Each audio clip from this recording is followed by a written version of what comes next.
Assalamualaikum warahmatullahi wabarakatuh. Pada video kali ini, saya akan menjelaskan secara singkat apa sih itu permintaan dan penawaran pasar. Pertama-tama, saya akan memperkenalkan diri terlebih dahulu. Nama saya adalah Firman dari program studi Manajemen Keuangan Syariah NIM 23203861211154. Langsung saja ke dalam pembahasan.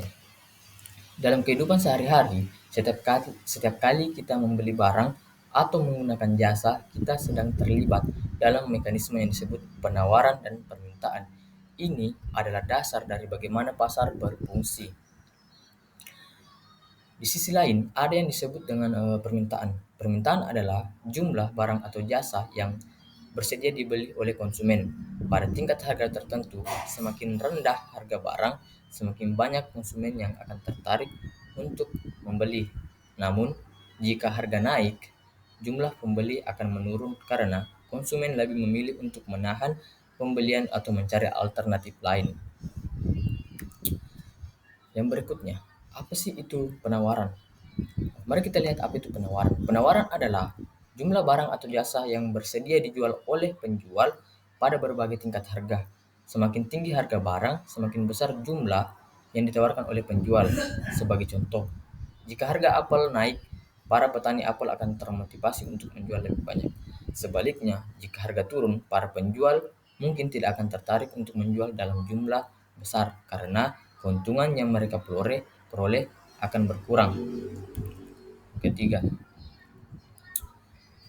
di mana permintaan dan penawaran bertemu. Disitulah kita akan menemukan yang namanya harga keseimbangan. Pada titik ini, jumlah barang yang ditawarkan sama dengan jumlah barang yang diminta. Dengan kata lain, pasar mencapai kesepakatan di mana barang terjual dengan harga yang disepakati oleh penjual dan pembeli. Tetapi dalam dunia nyata, penawaran dan permintaan tidak selalu stabil. Faktor-faktor seperti perubahan selera konsumen, teknologi, hingga kebijakan pemerintah bisa menggeser penawaran dan permintaan.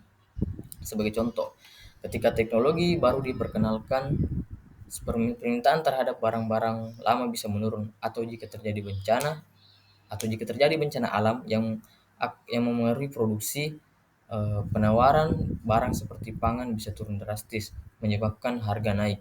Begitu pula dengan kebijakan pemerintah, misalnya jika pemerintah memberikan subsidi pada suatu produk, penawaran barang itu mungkin meningkat karena biaya produksinya menjadi lebih rendah. Sekarang mari kita lihat sedikit lebih dalam ke contoh nyata. Misalnya, harga bahan bakar ketika harga minyak dunia naik, penawaran bahan bakar bisa menurun karena biaya produksinya lebih tinggi. Pada saat yang sama, jika permintaan bahan bakar tetap tinggi, harga di pasar lokal akan naik. Namun, jika permintaan bahan bakar turun karena banyak orang beralih ke kendaraan listrik, harga bisa turun walaupun penawaran tetap. Penawaran dan permintaan adalah jantung dari bagaimana harga dan kuantitas barang diatur dari pasar.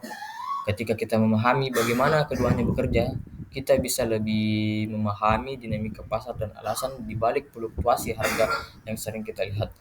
Dari membeli bahan makanan hingga berinvestasi di pasar saham, konsep penawaran dan permintaan ada di setiap aspek ekonomi kita. Dan inilah yang menjadikan pasar sebagai mekanisme yang dinamis dan selalu bergerak.